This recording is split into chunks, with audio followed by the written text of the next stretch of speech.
आज एक खास दिन है। सोचो, खुले आसमां के नीचे खड़े होकर देखना, जैसे कि मीटियोरॉइड बारिश जमीन पर गिर रही है। ये एक बहुत ही अनोखा नजारा है, जिसे हर कोई कम से कम एक बार देखना चाहता है। ये मीटियोरॉइड की बारिश, जो भरी और तेज थी, उसने आसमानी प्रोग्राम्स को बंद कर दिया, जिसे सब लोग जमीन से ही नजारा देख सके। हमारे मुख्य किरदार प्रोफेसर एलेक्स अपनी फैमिली के साथ ये अनोखा नजारा देखने के लिए तैयार थे। दुनिया भर के लोग दूरबीन लेकर इस मीटियोरॉइड का जश्न देखने के लिए तत्पर थे। नासा भी डॉक्टर मैकडी के नेतृत्व में तेजी से नजर रखती रही। जब रात आई, आसमान में बेड मीटियोरॉइड के टुकड़े चमक रहे थे। हर एक टुकड़ा जमीन को बदलने की क्षमता रखता था। वही देख रहे थे एक वैज्ञानिक और उसकी जल्द ही शादी होने वाली साथी। वैज्ञानिक ने अपना दूरबीन तैयार किया था, लेकिन उसकी साथी को शादी के बारे में बात करनी थी। पर कुछ अनहोनी घटित हो गई जब कुछ मीटियोरॉइड्स ने रास्ता बदल लिया, चांद को निशाना बना लिया, जो सबको डराने लगे। फिर एक बड़ा मीटियोरॉइड का टुकड़ा चांद के सरफेस पर टकरा गया, जिसे एक बड़ा धमाका हुआ और चांद का एक बड़ा हिस्सा टूटा। जब मीटियोरॉइड और चांद के टुकड़े जमीन की तरफ बढ़ने लगे, डॉक्टर मैकडी ने ट्यूरेंट यूएस के प्रेसिडेंट को इसके बारे में इन्फॉर्म किया। उनके कैलकुलेशंस के अनुसार अगले घंटे में ही ये टुकड़े जमीन पर गिरने वाले, जिसके लिए ट्यूरेंट कुछ कदम उठाए गए जगह को बंद करने के लिए। नाकामी के बावजूद थोड़ा सा टुकड़ा गिर गया और जमीन पर बड़ा नुकसान हुआ। कहीं और एक टुकड़ा ऑस्ट्रेलिया के समुंदर में गिर गया, जिसे एक बड़ा सुनामी आया। समय पर लॉग ऑन को निकला गया था, जिसे ऑस्ट्रेलिया और उसके आसपास के देशों को बड़ी तबाही से बचाया गया। एक इम्पोर्टेंट मीटिंग में डॉक्टर मैकडी ने प्रेसिडेंट को मीटियोरॉइड के हादसे के बारे में अपडेट किया। दुनिया ने सांस रोक कर देखा जब ये आकाशीय घटना अनजान कॉन्सिक्वेंसेस के साथ अनफोल्ड होती गई। चांद अपनी जगह बदल गया है, वो जमीन के करीब आ रहा है और कैलकुलेशंस के मुताबिक वो हमारी जमीन से 35,000 किलोमीटर तक पहुंच गया है। ये सच में बहुत बड़ी परेशानी हो सकती है ना? सबका यही सवाल है, इसका असर क्या होगा और ये कितना खतरनाक हो सकता है? टेंशन बढ़ रही है जब चांद की स्थिति के बारे में पता चलता है। सबसे पहले एक मीटियोरॉइड का टुकड़ा यूरोप में गिरा। वहां घूम रहे टूरिस्ट्स के बीच काफी हलचल मचा दी। उनके मशीन्स, डिवाइसेस, कॉम्पास, सब कुछ अजीब तरीके से काम करने लगे। उनका कॉम्पास भी अजीब तरह से घूमने लगा। उन्हें मीटियोरॉइड के इम्पैक्ट पॉइंट तक लेकर गया, एक बड़ा गड्ढा जिसके वजह से और भी गड़बड़ हुई। मैकडी की टीम को एक नया रिपोर्ट मिलता है जो सुनामी का अनुमान लगा रही है, इस अनोखे आसमानी हरकत की वजह से। मैकडी को लगता है कुछ गड़बड़ है और ये सब सिर्फ चांद की वजह से नहीं है। उसने एलेक्स से मदद मांगी, लेकिन उसने मना कर दिया, अपने पत्नी के इंतकाल के बाद अपनी जिम्मेदारियों की वजह से। उनकी बात करते वक्त उनका कॉल बिना किसी वजह कट गया और फिर शहर के अलग अलग हिस्सों में अजीब घटनाएं होने लगी, जैसे प्लेग्राउंड्स, गैस स्टेशंस, जहां बिजली काफी ज्यादा डिस्चार्ज होने लगी, अग्नि जली, लेकिन कोई भी समझ नहीं पा रहा था कि ये सब क्यों हो रहा है।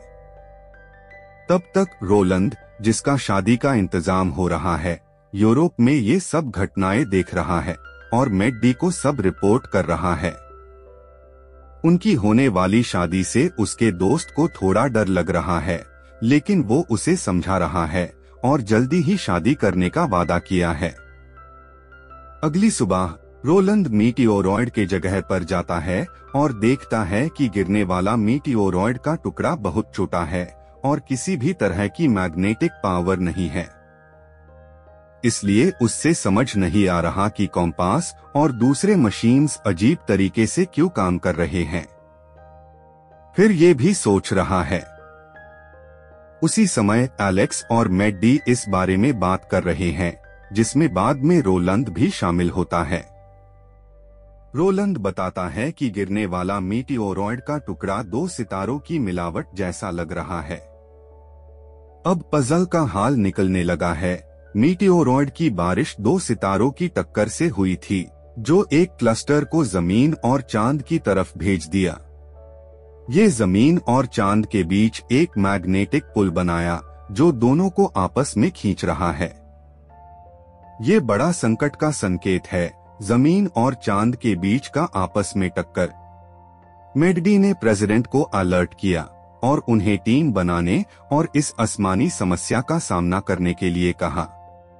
इसी बात पर मैडी ने एलेक्स को फिर से फोन किया ताकि वो उनके टीम में शामिल हो सके। जब ये टीम तैयार हुई, एक विशेष लैब भी बना जहां अलग अलग देशों के वैज्ञानिकों और स्पेस स्टेशन के लोग काम कर रहे थे। चांद की नई करीबी दूरी ने दुनिया भर में हलचल मचा दी थी और भविष्य में बिजली से जुड़ी सब चीजें बैंड होने वाली थी। रात को होटल में खाना खाते वक्त एक इलेक्ट्रोमैग्नेट वेव ने सब तबाही मचा दी, जिसे जमीन की ग्रेविटी पर असर हुआ और सब चीजें हवा में उड़ने लगी। एलेक्स ने अपने साथियों को बताया कि मीटिओरॉइड की टक्कर की वजह से चांद की वजन पहले जमीन से कम था, लेकिन अब वो उससे ज्यादा हो गया है।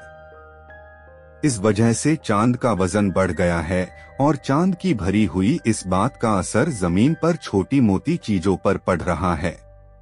अगर ये ऐसे ही चलता रहा तो चांद जल्द ही जमीन के बहुत करीब आ जाएगा, जिसकी वजह से और भी सारे इलेक्ट्रोमैग्नेटिक वेव्स आने शुरू हो जाएंगे। सुनकर सरकार ने एक योजना बनाई है फर्दर तबाही रोकने के लिए। उन्होंने प्लेन, ट्रेन, ट्रैफिक और लोगों को रोकने का फैसला किया है। ये खबर हर जगह फैल गई है कि लोगों को अपने घर पर रहना है, कहीं भी बाहर ना निकले।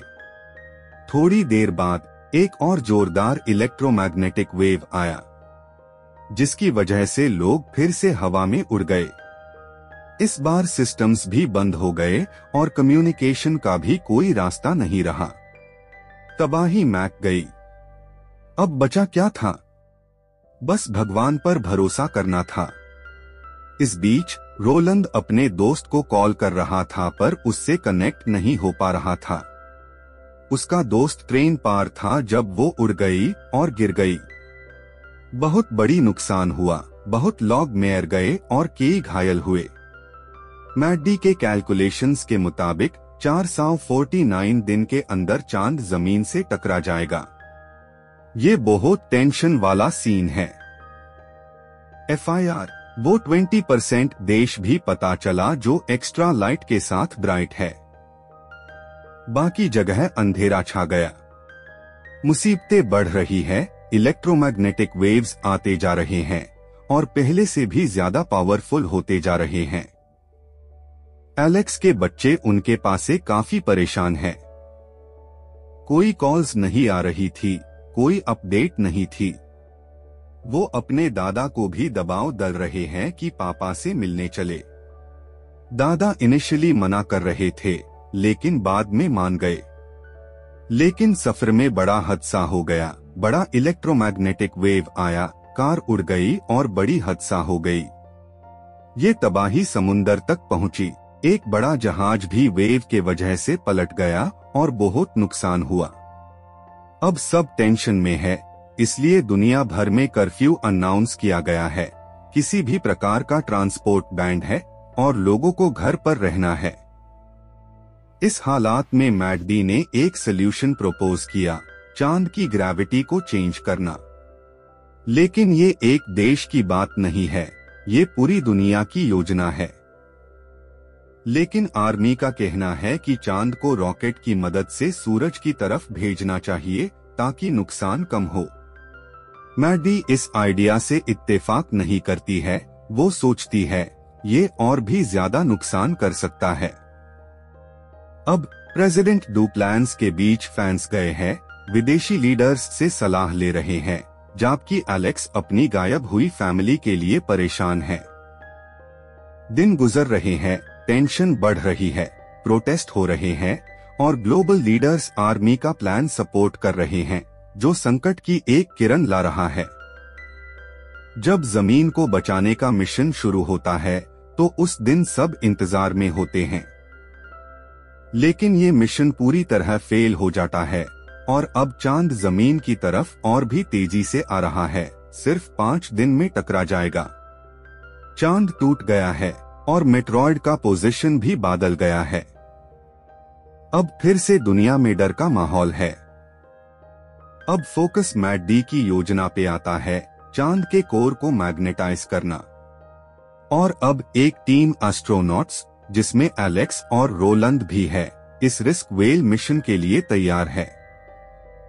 उनके परिवार इमोशनल अलविदा कहते हैं। उनको पता है कि ये खतरनाक मिशन है, लेकिन वो इसके लिए तैयार है। और उनकी किस्मत चमक गई जब एक अच्छे इंसान ने उन्हें शहर तक लिफ्ट डीन का ऑफर किया। दूसरी तरफ रोलंद का मॉड्यूल लॉन्च हो गया और अब रोलंद चांद पर पहुंच गया। वहां वो एक सूटेबल जगह ढूंढने लगे जहां वो अपने समन सेटअप कर सके। मैट डी ने एलेक्स के बच्चों को भी ढूंढ लिया, जिसके बाद उसने ट्यूरेंट एलेक्स से कांटेक्ट किया। उससे ये जानकर बहुत खुशी हुई और फिर उसने अपने बच्चों से वीडियो कॉल के थ्रू अलविदा कहा, जिसे उनका मिशन शुरू हुआ। रोलंद का मॉड्यूल चांद पार लैंड हुआ। अब उनकी पूरे मिशन का लाइव वीडियो प्योर दुनिया में देखा जा रहा था। सभी साइंटिस्ट्स और एस्ट्रोनॉट्स वहां आए और अपने डिवाइसेस सेटअप करने लगे। कैलकुलेशन के हिसाब से उन्हें अपने टारगेट तक पहुंचने के लिए 6 घंटे लगेंगे। इसके अलावा जब उन्होंने बैटरी की प्रॉब्लम पता लगाई तो उन्होंने उससे चेंज करने का सोचा, लेकिन बैटरी चेंज करने में भी 5 घंटे लग गए।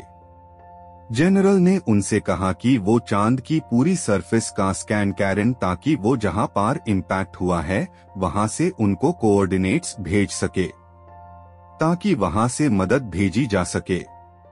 In spite of global prayers for mission success, कुछ लोग ये मोमेंट एंजॉय कर रहे थे। उनका ये मानना था कि शायद ये उनका आखिरी दिन हो सकता है। वो वही बैटरी चेंज करने से उनकी प्रॉब्लम्स और भी बढ़ी, क्योंकि उनकी छोटी स्पेसशिप में मैलफंक्शन होने की वजह से बहुत जोर से हिले। जब वो ग्राउंड को कोऑर्डिनेट्स भेजने की कोशिश कर रहे थे, तब उनका कांटेक्ट टूट गया, जो उन्हें बताया कि उनकी स्पेसशिप को किसी स्टोन का इम्पैक्ट हुआ था। ये दुखद घटना में एक एस्ट्रोनॉट ने अपनी जान खो दी जब वो स्पेस में गिर गई, लेकिन रोलंद ने उससे बचाने की बहुत कोशिश की। एलेक्स ने भी उनकी डिवाइस में कुछ गड़बड़ी को पहचान लिया, जिसे वो ग्राउंड को कोऑर्डिनेट्स नहीं भेज पा रहे थे। उनको सिर्फ 10 मिनट बचे थे तब रोलंद ने हौसले से उनकी डिवाइस को फिर से शुरू किया, जिसे चांद की जरूरी डेटा को ग्राउंड साइंटिस्ट्स तक भेज दिया गया, जिनके ने ट्यूरेंट एक रॉकेट को लॉन्च किया। उनके मिशन का आधा हिस्सा हो गया था और उन्हें बचने का वक्त भी था, जब एक एस्ट्रोनॉट ने एलेक्स को बोला कि रोलंद को छोड़कर चले जाएं, लेकिन एलेक्स ने उससे नहीं छोड़ा। हालांकि मुश्किलात का सामना करते हुए रोलंद वापस नहीं जा सकता था, जिसे एलेक्स को मजबूर होकर अपना मॉड्यूल लॉन्च करना पड़ा, जिसे उन्हें बहुत दुख हुआ। उसी समय चांद पर बड़ा ब्लास्ट हुआ, जिसे चांद के 2 टुकड़े हो गए और वैसा ही हुआ जैसा कि उनका इंतजार था। ब्लास्ट होने के बाद चांद के टुकड़े और मेट्रॉयड अलग हो गए और आखिर में चांद अपनी ओरिजिनल पोजीशन पार आ गया। खौफ में भरी हुई सभी को पता चला कि आने वाले लोग जिंदा है या नहीं। सब लोग टेंशन में थे, लेकिन जल्दी ही उनको पता चला कि एलेक्स और वो आखिरी एस्ट्रोनॉट ब्लास्ट में जिंदा बाग गए हैं। सब लोग ब्लास्ट के दुख में थे, लेकिन एलेक्स और उनकी बचाव ने उन्हें बहुत खुशी दी। रोलंद की बीवी उसकी मौत से बहुत दुखी थी, लेकिन जब उसने देखा कि रोलंद ने उसके लिए आखिरी मैसेज छोड़ा था, जिसमें उसने लिखा था कि वो उससे बहुत प्यार करता है, देखकर वो बहुत इमोशनल हो गई। कुछ दिनों बाद एलेक्स और वो आखिरी एस्ट्रोनॉट ग्राउंड पर वापस आए, जहां उनका स्वागत सबने बहुत खुशी से किया। यहाँ प्रेसिडेंट ने उनका स्वागत खुद किया। पढ़े। और इसके साथ हाई फिल्म यहाँ खत्म हुई।